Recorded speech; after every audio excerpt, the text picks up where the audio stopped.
എൻ്റെ മറ്റൊരു വീഡിയോയിലേക്ക് ഇവർക്കും സകർഷം സ്വാഗതം. ഞാനൊരു പുതിയ അറിവ് നിങ്ങളുമായിട്ട് ഷെയർ ചെയ്യാനാണ് വന്നിരിക്കുന്നത്. പലരുടെയും ചോദ്യത്തിനുള്ള ഉത്തരവുമാണ്. കാരണം എന്ന് പറഞ്ഞു കഴിഞ്ഞാൽ രാമായണ മാസമാണ്, ശ്രീരാമചന്ദ്രൻ്റെ ജന്മമാസമാണ് എന്നാണ് ശാസ്ത്രം പ്രതിനിധാനം ചെയ്യണേ. അന്നേരം അതോടൊപ്പം തന്നെ മറ്റൊരു പ്രത്യേകത കൂടി ഈ ഒരു മാസത്തിനുണ്ട്. കാരണം എന്ന് പറഞ്ഞു കഴിഞ്ഞാൽ നമ്മുടെ പൂർവികർക്ക് പിതൃതർപ്പണം നടത്തണ മാസം കൂടിയാണ് അമാവാസി കർത്തവാവ്. ആ ദിനഭാവം അത് കർക്കിടക മാസത്തിലാണ് അത്യധികം നല്ലത് എന്ന് ശാസ്ത്രം രേഖപ്പെടുത്തിയിരിക്കണം. അങ്ങനെയുള്ള സാഹചര്യത്തിൽ ഈ അമാവാസി അഥവാ ബലിതർപ്പണം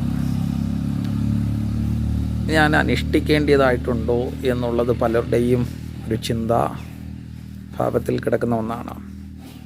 എല്ലാവരും അനുഷ്ഠിക്കണം എന്നുള്ളതാണ്. അച്ഛൻ ജീവിച്ചിരിപ്പുണ്ട്, അല്ലെ അമ്മ ജീവിച്ചിരിപ്പുണ്ട്, അങ്ങനെ അവർക്ക് വേണ്ടിയിട്ട് മാത്രമുള്ളത് അല്ല അമാവാസി ബലിതർപ്പണ കർമ്മനിധാനങ്ങൾ എന്ന് പറയുക. പൂർവികർക്ക് നമ്മൾ വന്നിരിക്കുന്ന വഴിയിൽ അനേക പൂർവിക ഭാവം നമുക്കുണ്ട്. അവർക്ക് തർപ്പണം ചെയ്യുക വഴി നമ്മുടെ ജീവിതത്തിൽ ലക്ഷ്യസ്ഥാനങ്ങളെ കേന്ദ്രീകരിക്കണം. ആ വീതിയിലൂടെ തടസ്സമായി നിൽക്കുന്ന മാരകമായിട്ടുള്ള ഹേതുക്കളെ മാറ്റുവാൻ ഈ ഒരു പദ്ധതി പ്രകാരം സാധിക്കും എന്നുള്ളതാണ് ഒരു പ്രത്യേകത. ഒരു കാരണവശാലും ബലിദാന കർമ്മങ്ങൾ അനുഷ്ഠിക്കാതിരിക്കരുത്. അത് കൃത്യമായിട്ട് പരിപാലിക്കുക. ഒരു കുടുംബത്തിൽ എത്ര പേരുണ്ടോ അത്രയും പേരും ബലികർമ്മങ്ങൾ അനുഷ്ഠിക്കുവാൻ സജ്ജമാകുക. നമ്മുടെ ഇപ്പം ദേശഭാവങ്ങളിൽ നോക്കിക്കഴിഞ്ഞു കഴിഞ്ഞാൽ എല്ലാ ക്ഷേത്ര നടകളിലും ഇങ്ങനെയുള്ള വാവുബലി അല്ലെങ്കിൽ ശ്രാദ്ധകർമ്മങ്ങൾ അനുഷ്ഠിക്കപ്പെടുന്നുണ്ട്. അത് നമുക്ക് വളരെ കുറച്ച് സമയത്തെ നഷ്ടമേ ഉളവാകുകയുള്ളൂ. അതുകൊണ്ട് നമുക്ക് ലഭ്യമാകുക എന്ന് പറയുന്നത് വളരെ ഗുണമുള്ള കാര്യങ്ങളാണ്. അന്നേരം മറക്കാതിരിക്കുക, ബാഹുബലി അനുഷ്ഠിക്കുക. അതോടൊപ്പം രാമായണ ദിനഭാവങ്ങളാണ്.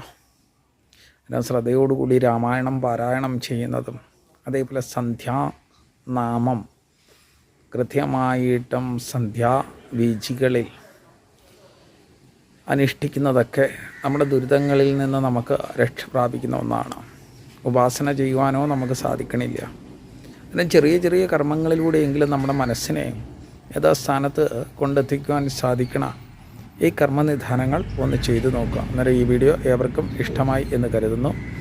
ഇഷ്ടമായിട്ടുള്ളവർ മറക്കാതെ ഈ ചാനൽ സബ്സ്ക്രൈബ് ചെയ്യുക. അതേപോലെ തന്നെ വീഡിയോ ലൈക്ക് ചെയ്യുക. തൊട്ടടുത്തുള്ള ബെല്ലൈക്കൺ കൂടി എനേബിൾ ചെയ്ത് കഴിഞ്ഞാൽ ഞാനിടുന്ന വ്യത്യസ്ത വീഡിയോകൾ നിങ്ങൾക്ക് നോട്ടിഫിക്കേഷനായി വന്നു ചേരുന്നതാണ്. അങ്ങനെ മറക്കാതെ മറ്റൊരു വീഡിയോയുമായി വരും വരെ ഏവർക്കും നന്ദി, നമസ്കാരം.